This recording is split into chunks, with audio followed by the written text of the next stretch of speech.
자, 안녕하십니까. 하이퍼랩입니다. 자, 이번 시간은 이제 정시 컨설팅 8번째 시간입니다. 지금쯤 되어지면 수능 시험 보셨고, 그 다음에 이제 논술고사나 면접고사의 대학별 고사들이 대부분 마무리 단계에 있죠. 좀 있으면 이제 수능 성적에 대한 발표, 그 다음에 이제 수시 입시 결과에 대한 최종적인 발표가 이어지는 시기인데, 정시를 기다리시는 분들 입장에서 볼 때는 지금이 약간 깜깜이 기간이다, 이렇게 말씀을 드릴 수가 있죠. 수능 시험 보시고 난 다음에 입시 기간에서 가채점에 대한 결과치를 내놓긴 했지만 그건 추정치일 뿐, 지난 시간에도 말씀을 드렸지만 최종적인 결과와는 격차가 좀 많이 벌어진다. 그렇기 때문에 신뢰하기가 좀 어렵다, 이렇게 말씀을 드릴 수가 있고, 현재 학생이 가지고 있는 가채점을 기반으로 해서 입시기관의 데이터에 입력을 시켜서 실제 어느 정도 대학을 갈 수 있느냐 궁금하신 분들이 많지만, 그게 사실은 최종적인 결과와는 많은 격차가 있다는 점을 좀 알아두시면 될 것 같고, 지나치게 신뢰하지 마시고 그냥 참고 자료로 활용하시는 게 좋겠다라는 생각이 듭니다. 하지만 지금서부터 어떻게 보면은 수능 성적 발표되어지기 이전까지, 또 정시 원서 접수하기 이전까지의 기간이 좀 긴 시간이 남아있긴 하지만 정시에 대해서 올바르게 이해하고 공부할 수 있는 좋은 시기다라고 지난 시간에도 말씀을 드렸죠. 그렇기 때문에 이제 이번에 8번째 시간으로는 지난 시간에 설명을 드렸었던 내용들 중에서 일부 보완해야 되는 내용들을 좀 추가적으로 설명을 드리고, 그 다음에 저희가 이제 며칠 전에 학원에서 정시 컨설팅 설명회를 진행을 했는데 그때 많은 분들이 오셨어요. 그래서 많은 분들이 오시다 보니까 너무 짧은 기간 동안에 많은 얘기를 하다 보니까 정확하게 내용이 전달하지 못했다라는 생각이 들기도 하고, 또 예약하셨다가 부득이하게 참석하지 못하신 분들 위해서라도 조금 더 내용을 좀 깊이 있게 설명을 해야 되겠다라는 마음에서 이 자리를 준비했습니다. 자, 첫 번째 이제 관심 있게 봐야 되는 게 교차 지원에 대해서 관심 있게 봐야 된다. 이 얘기는 뭐냐면, 첫 번째는 교차 지원이라고 하는 것이 당연히 인문계에서 자연계로도 넘어갈 수 있어요. 하지만 인문계로 자연계로 넘어갈 이유가 별로 없죠. 유리한 점이 없기 때문에. 대부분 교차 지원이라고 한다면 자연계에서 인문계로 원서를 쓰는 거는가, 첫 번째는 자연계 학생들만 관심을 가져야 된다라고 생각할 수 있지만 그렇지 않죠. 인문계 학생들 입장에서 볼 때는 본인이 지원하는 학과의 경쟁자가 인문계 학생일 수도 있고 자연계 학생일 수도 있기 때문에 과연 어느 정도 성적을 가지고 있는 학생들이 내가 지원하는 학과에 교차가 이루어지는지 관심을 가지셔야 될 거예요. 또 하나는 교차가 발생이 되어지는 지점이 대부분 1등급과 2등급 구간이 교차 지원에 가장 유리한 지점이라고 말씀을 드릴 수가 있기 때문에, 나는 3등급이다, 나는 4등급이다, 그렇기 때문에 교차 지원과 별로 관심이 없다 라고 생각할 수 있지만, 결국은 학생들이 이동 경로에 따라서 기회 구간이 발생이 될 수 있기 때문에 사실 교차라고 하는 건 문과든 이과든 등급과 관계없이 관심을 가져야 되는 부분이다 라고 말씀을 드리고 싶습니다. 첫 번째는 우리가 교차 지원에 유리한 점이 발생이 되어진 게 2021학년도 작년도예요. 자, 2021학년도에는 과연 어땠을까? 2021학년도는 문이과가 구분이 되어지던 시점이었었죠. 교차가 어떻게 되어졌냐면, 문과 기준으로 해서 인문계의 상위 누적 비율이 1.65%를 표준 점수로 한 사람이 395점인데, 이 395점을 자연계로 하게 되어지면 자연계 상위 누적 비율이 2.40%예요. 그러니까 인문계와 자연계의 격차가 마이너스 0.75%의 편차가 발생이 되어지는데, 이 정도 편차는 어떻게 발생이 되어지냐면, 만약에 자연계 학생 중에서 고려대학교 바이오 시스템 학과에 합격할 수 있는 성적을 가지고 있는 학생이 문과로 교차를 하게 되어지면 한양대학교 국어국문학과를 가는 거예요. 결국은 대학이 낮아지죠. 그렇죠. 결국은 뭐냐면 2021학년도까지는 교차 지원의 의미가 없었다. 그러니까 일부 대학 수학 반영 비율이 높은 학교를 제외하고는 사실상 자연계 학생들이 인문계로 교차 지원을 하지 않았고 할 이유도 없었다, 이렇게 말씀을 드릴 수가 있는데, 2021학년도로 가게 되어지면서 문이과가 통합이 되어지면서 특히 공통과목과 선택과목의 선택이 이루어지는 국어와 수학이죠. 특 수학에 대한 비중이 커지게 되어지면서 어떻게 되냐면, 상위 누적 비율이 인문계가 1.52%일 때 요 점수를 391점 표준 점수를 자연계로 하게 되어지면 자연계의 비율은 5.24%가 되는 거예요. 다시 말하면 자연계 5.24%의 학생이 인문계로 교차 지원을 하게 되어지면 인문계의 1.52%의 대학과 학과에 합격할 가능성이 생긴다. 다시 말하면 자연계 5.24%는 인문계의 1.52% 학생과 동일한 점수다 라는 관점이기 때문에 보시는 것처럼 인문계와 자연계의 점수 편차가 크게 확대가 되어졌죠. 그러다 보니까 건국대학교 기계항공공학부에 합격할 수 있는 자연계 학생이 인문계로 원서를 쓰면 서강대학교 유럽문화전공에 합격을 할 수 있는 거예요. 결국은 교차 지원의 의미가 생겼죠. 교차 지원의 의미가 건국대에서 한 단계 위로 떠서 경희대학교나 시립대로 가는 것이 아니라 건국대학교에서 한 단계를 더 뛰어서 경희대 시립대를 뛰어넘어서 서강대까지 접근할 수 있기 때문에 결국은 자연계 학생들이 인문계로 지원하고 다소 학과가 마음에 안 든다 하더라도 대학을 목적으로 해서 원서를 쓸 수가 있다 라고 하는 거죠. 그러다 보니까 작년도에 교차가 많이 발생이 되어졌는데 그럼 과연 2023학년도는 어떻게 될 것이냐, 이 부분이 관심이 있죠. 많은 분들이 관심을 가지고 있는 부분이 2023학년도는 과연 교차 지원이 어떻게 유리할 거고 어느 구간에서 유리한 점이 발생이 되었을 것이냐 관심을 갖게 될 텐데 2022학년도의 수능도 2023학년도 수능만큼이나 어려웠던 건 분명한 것 같아요. 모든 기관에서 대부분 수능이 어렵다고 얘기하고 있고 실제 학생들 설문을 해보면 수능이 어려웠다는 얘기가 대부분입니다. 하지만 또 공통적인 거는 2022학년도만큼 어렵진 않았다 라고 발생이 되어져요. 그렇기 때문에 국어나 수학에서의 만점의 표준 점수 또는 1등급과 2등급의 구간이 축소될 가능성이 있다. 이렇게 보여지기 때문에 자 2023학년도의 입시 결과를 바탕으로 해서 입시 추정치를 바탕으로 해서 2023학년도에 과연 교차가 어느 정도 발생이 될 것인지를 제가 한번 조사를 해봤더니 자 인문계 상위 누적 비율이 1.40%라고 할 때 이걸 표준 점수로 하게 되어지면 대략적으로 395점 정도가 되어지는데 이거를 자연계 점수로 하게 되어지면 자연계는 3.05%의 상위 누적 비율이 나와요. 다시 말하면 자연계 3.05%의 상위 누적 비율을 가지고 있는 학생들이 인문계로 원서를 쓰게 되어지면 인문계의 1.40%의 대학을 갈 수 있다라는 건데 보시는 것처럼 2022학년도보다는 2023학년도에 인문계와 자연계의 편차폭이 축소되어진 점을 알 수 있어요.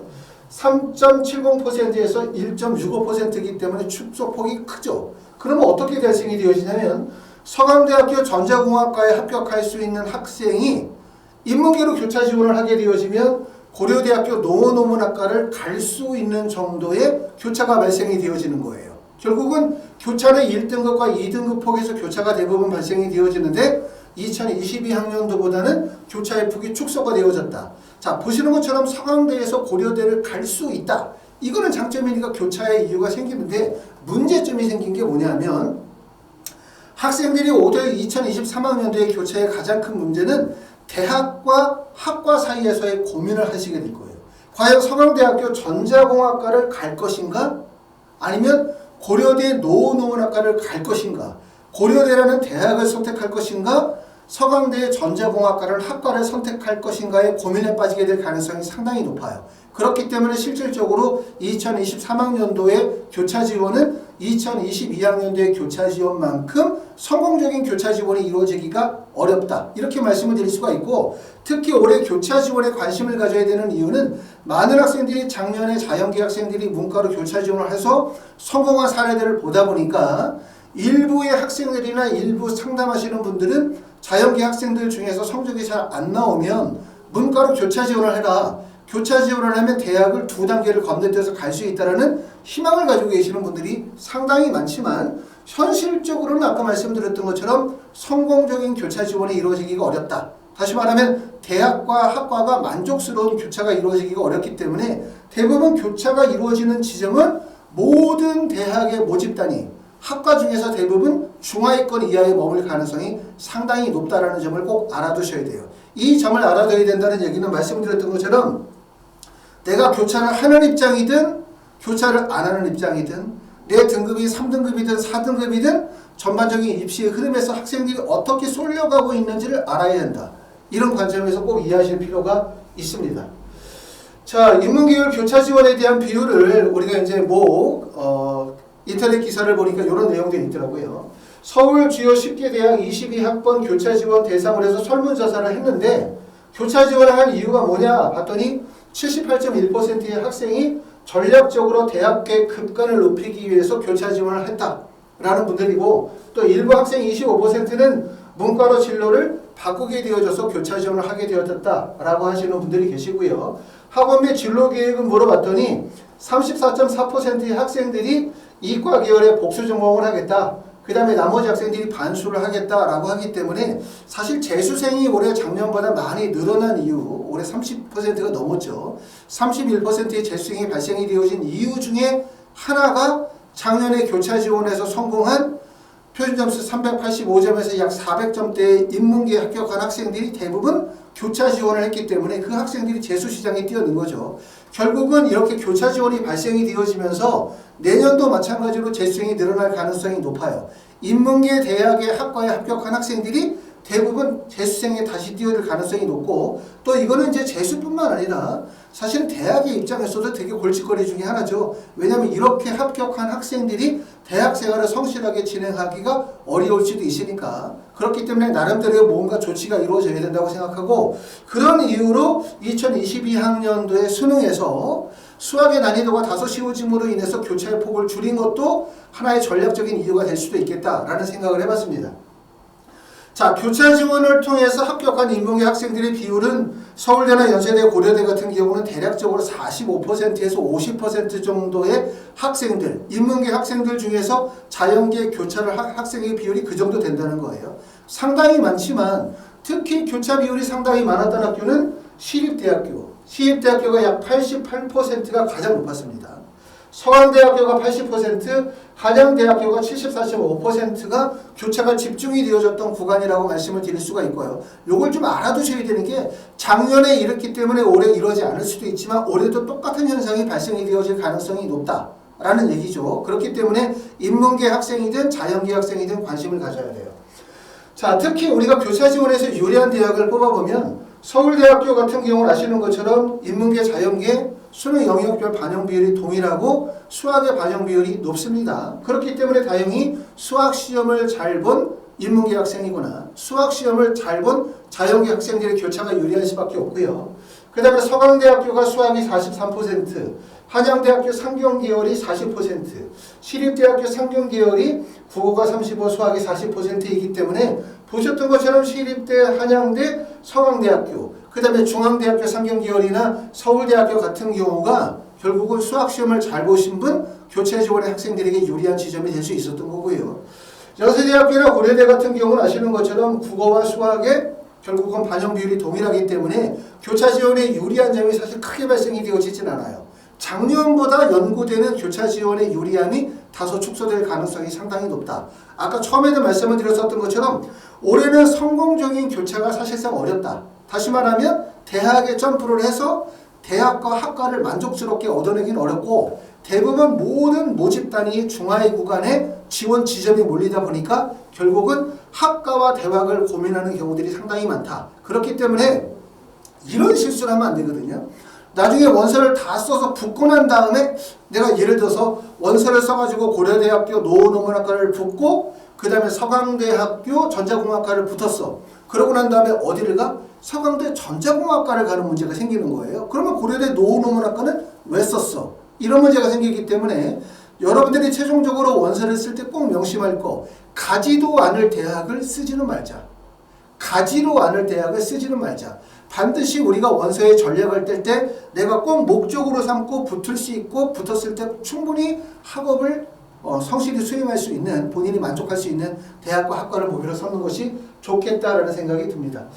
자, 교차 지원에 대한 패턴에 대한 부분들 한번 살펴보도록 하겠습니다. 이 부분을 이제 설명을 드리면 무슨 말이냐면, 모든 대학의 구조는 지금 보시는 것처럼 약간 뭐로 되어져 있냐면 계단식으로 구성이 되어져 있어요. 전체적인 대학을 우리가 크리스마스 추리처럼 추리를 연결을 시키게 되어지면 계단식으로 구성이 되어져 있죠. 그렇기 때문에 기존에 우리가 생각하는 것은 어떤 대학의 모집단이라고 하면 학과를 얘기를 하는 거죠. 예를 들어서 여기가 서울대학교다 그러면 서울대학교의 학과 하나부터 마지막 20반까지 20개의 학과의 전체 단위를 모집단이라고 한다면, 한 대학의 모집단위는 그 다음에 모집단위 단계와 계단식으로 연결이 되어져 있어요. 그렇기 때문에 대부분 대학이 어떻게 되어져 있냐면 모든 대학의 모집 단위는 3개로 구성이 되어져 있죠. 하나, 둘, 셋 이렇게 세 등분으로. 다시 말하면 여기가 아웃 구간이라고 제가 말씀드렸죠. 빠져나가는 구간이 되고 여기가 시프트 구간, 이동 구간입니다. 그 다음에 여기가 이제 들어오는 구간이거든요. 그러면 대부분 모든 대학의 상위 구간은 그 윗대학의 하위 구간으로 접목이 되어져요. 그렇기 때문에 바로 요리로 연결이 되어지는 거고, 그래서 누누이 말씀을 드리지만 모든 대학의 하위 구간은 아래에서 위로 올라오는 지지 기반이 되게 강하기 때문에 원서를 쓸 때 가장 위험한 구간이 바로 유입 구간이다. 이렇게 말씀을 드렸죠. 왜냐하면 유입 구간은 점수의 폭 자체가 크고 이동 가능성이 적기 때문에 경쟁률이 몰려요. 또 대학이 구간이 바뀌기 때문에. 그렇기 때문에 현실적으로 학생들이 여기서 이렇게 원서를 쓰는 건 불가능한 거죠. 그렇죠? 이렇게는. 왜냐하면 가능해요? 불가능하죠. 이 학생이 여기를 붙을 수 있는데 만약에 나는 이 학과를 쓰고 싶어서 여기를 원서를 썼다. 그러면 결국 만약에 떨어지게 되어지면 대학이 추락하는 거예요. 재수로 가는 거죠. 예를 들어서 나는 서울대학교에 원서를 쓰는데 서울대학교 건축보다는 서울대학교 수리과학부에 원서를 쓰고 싶어. 점수가 안 되는데 상향을 해. 상향이 불가능합니다. 아시는 것처럼. 그렇기 때문에 꼭 알아둬야 되는 건 모집 단위 내에서는 상향이 불가능. 다시 말해서 내가 이 대학을 합격할 가능성이 높다. 이 구간에 들어가게 되어지면 대부분 어떻게 쓰게 되어지면 위에서 아래로 안정 지원을 하게 되어져 있어요. 여기는 아래에서 위로 치는 구간이고 여기는 위에서 아래로 내려오는 구간이에요. 그렇죠? 그 점이죠. 그렇기 때문에 결국은 정상적인 구조에서는 하위 대학이 상위 대학의 원서를 쓰게 되어질 때 하위 대학의 상위 구간, 아웃 구간이 상위 대학의 하위 구간, 인 구간으로 연결이 되어질 수 있고 이 구간 내에서 상향이 불가능하다. 그렇기 때문에 이 구간에서는 결국은 밀폐형 구조이기 때문에 좌우에서 유입이 불가능한 구간이라고 설명을 드렸죠. 그러니까 내가 만약에 여기 있는 학과를 학생이 아래에 있는 성적대로 이 학과를 만약에 원서를 쓴다. 여기가 410점의 학과고 내 점수가 400점이다. 여기에 원서를 쓴다. 그래도 붙을 수가 있어요. 어떻게 붙을 수 있냐면 410점인 학과를 이 아래에 있는 성적대의 학생들이 쓰지만 않으면 그리고 좌측에서 우측으로 들어오는 유입이 없기만 하면 붙을 수가 있겠죠. 왜? 여기에 쓴 학생들은 410점이 그러니까 400점으로 410점을 쓰니까 가만히 생각을 못했다. 뭘 생각을 못해서 410점인 애들이 여기 대량으로 쓰면 어떻게 돼? 그럼 난 떨어지는 거지. 이렇게 생각할 수 있지만 모집 항상 이 배치표에 나와 있는 대로 학생들이 원서를 쓰기만 하면 반드시 붙는다는 걸 알아야 돼요. 결국은 410점인 학과에 410점을 가지고 있는 학생이 원서를 만약에 쓴다면 이 학생은 다른 대학에 반드시 합격을 한다. 다른 대학의 상위 대학으로 합격을 하면 당연히 이동을 하겠죠. 이 점을 꼭 알아두셔야 됩니다. 내가 원서를 쓰는데 경쟁률이 대량으로 몰려 걱정돼. 걱정하실 필요 없어요. 경쟁률이 높아진다 하더라도 실제로 이 학과에 합격할 수 있는 성적을 가지고 있는 학생들이 원서를 써주기만 한다면 이 학생은 다른 대학에 반드시 붙을 거예요. 어차피 정시는 가나다를 쓰니까 원서 하나만 쓰는 사람은 절대로 없기 때문에. 그런데 가장 큰 문제는 410점인 학과를 409점인 학생이 상향을 치는 거죠. 아래에서 위로 치는 구간. 그럼 나는 붙을 수가 없어요. 그렇기 때문에 여러분들이 꼭 이해하실 점, 첫 번째는 모집 단위 내에서는 상향이 불가능하다. 두 번째, 경쟁률이 의미가 중요한 것이 아니라 내가 지원하는 학과가 상위 점수대 애들이 안정 지원을 하는 구간이어야 한다. 왜? 그러면 이 학생들은 여기서 안정 지원을 하면 반드시 여기서 상향 지원을 할 수밖에 없는 거죠. 원서 지원은 반드시 안정과 상향이 교차하는 가운데에서 원서를 쓸 수밖에 없습니다. 그렇죠? 그런데 만약에 어떤 학과가 학생들이 붙으려고 들어오는 구간에 원서를 쓴다. 낮은 성적대 학생들이 상위 구간을 치는 구간이 되게 되면 결국은 내 성적대 위 학생들이 원서가 유입이 되어지는 거예요. 이걸 꼭 이해하실 필요가 있습니다.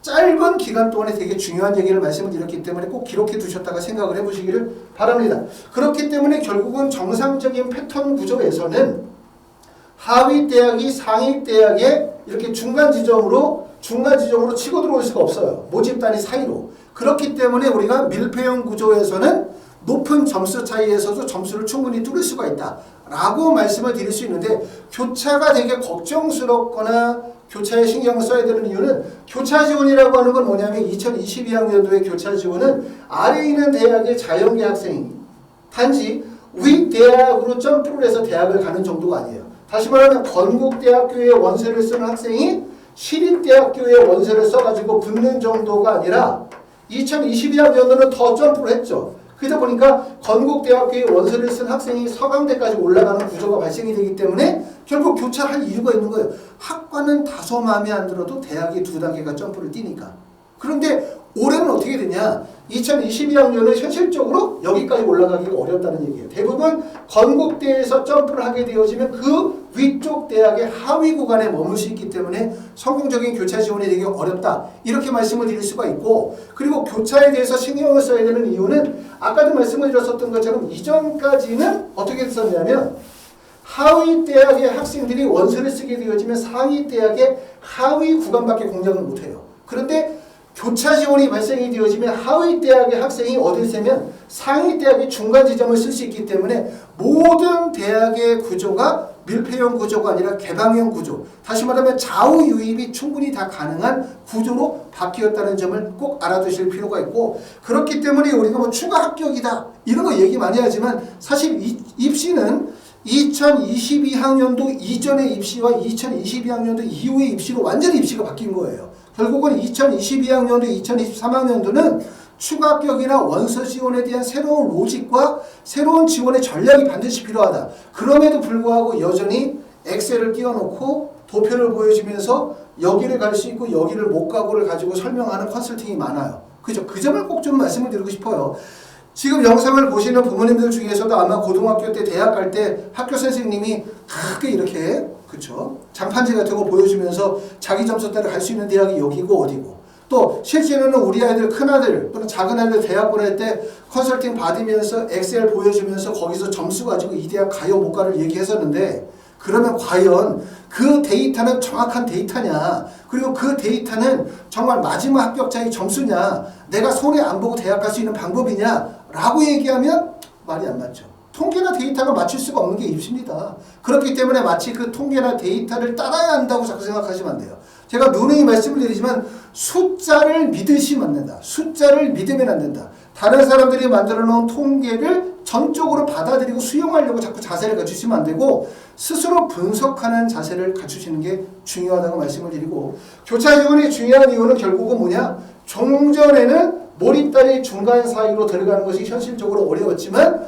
교차 지원이 발생이 되어지면서 하위 대학에서 상위 대학의 중간 지점에는 상위 지점으로 교차가 몰리기 때문에 모든 구조가 개방형 구조로 바뀌었다. 입시 구조가 바뀌고 원서 지원의 구조가 바뀌었다는 점 꼭 알아두실 필요가 있습니다. 요 점을 설명을 드리고 있는 거고요. 교차 지원에서 가장 핵심이 되는 구간은 모든 학생들이 어디에 몰리게 되냐면 나군에 몰리게 돼 있어요. 반드시. 교차 지원에서 가장 뜨거운 지점은 어디? 나군. 나군의 자연계의 원서를 쓴 학생들이 가군의 교차를 때리고, 교차에서 가장 희망하는 지점은 바로 연세대, 고려대, 성균관대 지점에 몰릴 수밖에 없는데, 아까도 말씀을 드렸던 거죠. 연세대, 고려대학교의 원서를 쓸 수 있으나 대부분의 학생들이 고려대의 중하위 지점, 연세대의 중하위 지점, 성균관대의 중하위 지점까지 도달밖에 못한다. 그렇죠? 상위 학과에 도달하기가 현실적으로 어렵다는 말씀을 드리고, 여기서는 결국은 1위로 넘어가겠죠. 연고대, 성균관대 쪽으로. 그리고 여기서 교차에서 유리한 지점이 있죠. 바로 서강대학교는 전체적으로 봤었을 때 자연계 학생들, 수학 성적이 좋은 학생들에게 유리한 대학이기 때문에 교차가 집중되는 지점이고, 아까 말씀드렸었던 것처럼 인문계열에서 자연계 학생들의 비율이 80%가 넘어요. 그 다음에 성균관대 빼고 한양대학교도 마찬가지로 상경계열에서 수학 반영비율이 높고, 그 다음에 중앙대도 상경비율에서 높기 때문에 결국은 하위 구간에서 교차를 칠 수 있는 지점이기 때문에 여기 있는 대학들도 교차가 집중이 되어지는 지점이라고 말씀을 드릴 수가 있습니다. 그렇기 때문에 다소 교차가 몰렸을 때 기회가 발생이 되어질 수 있는 구간은 바로 어디다? 성균관대, 한양대, 중앙대의 가군을 집중적으로 꼭 관심을 가져야 된다라고 말씀을 드렸습니다. 자, 그래서 이제 그리고 보시는 것처럼 이제 가군에서 만약에 학생들이, 가군의 자연계 학생들이 나군의 인문계로 교차를 치게 되어진다면 어떤 식으로 몰리느냐? 결국은 중앙대학교 상경계열, 그 다음에 서강대학교, 그 다음에 한양대학교 상경계열에 교차가 집중될 가능성이 상당히 높다. 이 점에 대해서 말씀을 드렸습니다. 자, 교차 지원이 과연 좋은 건가? 라는 생각이 들어요.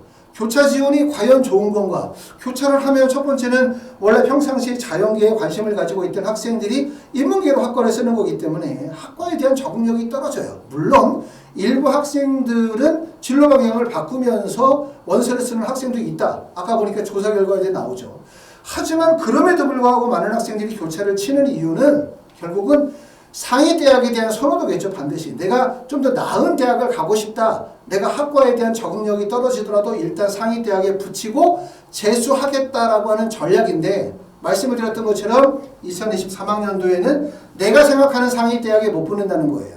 내 성적에서 한 단계 위는 당연히 상향이 가능하지만 거기서 한 단계 더 점프하는 단계의 상향이 현실적으로 어렵다. 왜? 1등급과 2등급의 점수폭이 감소됐기 때문에 라고 말씀을 드릴 수가 있습니다. 교차 지원이 가지고 있는 단점은 뭐냐? 첫 번째는 대학과 학과 사이에 고민하게 돼 있어요. 말씀을 드렸던 것처럼 2023학년도 교차는 2022학년도 교차만큼 유리하지 않아. 그렇기 때문에 과연 내가 고려대학교 노후논문학과를 갈 것인가 서강대학교 전자를 갈 것인가에 대한 고민을 할 수밖에 없다는 점. 그렇기 때문에 막상 원서를 쓰고 가지 않을 수도 있다. 가지 않을 원서는 쓰지도 마라. 이렇게 말씀을 드리고 있는 거고요. 두 번째는 2023학년도는 대학도 학과도 만족스러운 성공적인 교차 지원이 현실적으로 어렵다. 말씀을 드렸고, 세 번째는 인문계가 자연계보다 충원율이 높고 학교 간의 점수 편차가 작아요. 우리가 생각할 때는 내 성적으로 만약에 예를 들어서 서강대학교 전자공학과를 쓰는 학생이 만약에 교차를 때려가지고 원서를 썼을 때 고려대를 문과를 쓰게 되어지면 점수대가 좁고, 고려대를 자연계를 쓰게 되면 현실적으로 합격 가능성이 없기 때문에 이만큼 벌어지니까 차라리 고려대 문과 요 정도 접히가 주면 문과로 원서를 쓰는 게 낫겠다고 생각하지만, 말씀드린 얘기 잘 들어보세요. 서강대학교 전자공학 학생들이 고려대를 가고 싶어.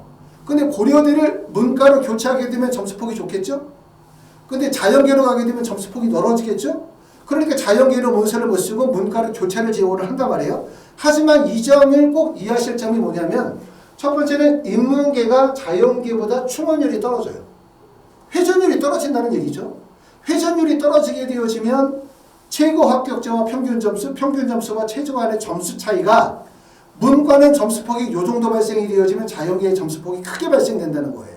결국은 우리가 교차를 때릴 때 보는 점수라고 하는 건 평균 점수만 보고 있는 거지 그 합격자의 최저 점수를 보고 있는 건 아니죠. 그러니까 결론적으로는 평균 점수로는 교차를 치는 문과 쪽이 가까운 것처럼 보이지만 충원율이 발생이 되었을 때 마지막 합격자의 점수는 자연계가 더 가깝다는 점을 꼭 알아두시면 좋겠다. 네 번째는 나의 교차의 목표 지점에는 유사한 성적대의 자연계 학생들이 밀집된다는 걸 알아야 돼요. 교차를 치면 내가 자연계니까 문과로 교차를 치면 그 경쟁자가 문과 학생들이 있는 거 알죠? 문과 학생이라고 생각한단 말이에요. 내가 교차를 치면 거기에 원서를 쓰는 학생들이 문과 학생들이 있을 거라고 생각하지만 실제 교차를 하면 거기에 어떤 학생들을 만난다? 나하고 비슷한 성적대를 가지고 있는 자연계 학생들을 만나게 되기 때문에 교차가 몰리는 지점에 경쟁률이 몰리게 되고 교차가 몰리는 지점에 학생들의 점수 편차폭이 매우 적어질 수밖에 없다. 이 점을 꼭 알아야 돼요. 왜냐하면 비슷한 출발점에서 목표점을 지향을 하고 있기 때문에 타격 목표가 비슷해요. 그러므로 경쟁률이 높아지고 학생들이 과밀될 가능성이 높다는 점을 알아두시면 좋겠다. 자, 우리가 꼭 알아야 되는 거는 출발점이 도착점으로 바뀌면 충원율이 낮아진다. 이 얘기를 말씀을 드리고 싶어요. 출발점과 도착점을 꼭 이해합시다. 출발점과 도착점. 출발점이 도착점으로 바뀌면 충원율이 낮아지게 돼 있어요. 자, 일반적으로 인문계에서 인문계를 지원한다고 합시다. 자, 아까도 말씀을 드렸던 것처럼 모든 대학의 모집 단위는 3개의 구조로 구성이 되어져 있다. 첫 번째는 상위 구조는 상향 구간, 아웃 구간이에요. 그 다음에 중간 구간은 쉬프트 구간이라서 군이동이 발생이 되고 좌우 이동이 발생이 되는 구간이고, 그 다음에 마지막 인 구간은 유입 구간이라고 말씀을 드렸죠. 그렇기 때문에 어느 하위 대학의 상위 구간에서 원서를 쓰게 되어지면 그 상위 대학의 하위 구간에 원서를 써야 돼요. 그럼 이 하위 구간은 무슨 지점이 되냐면 도착점이 돼요. 도착점. 도착점은 이 대학을 목표로 원서를 쓰는 거기 때문에 여기에 붙은 학생들은 반드시 여기에 다니죠.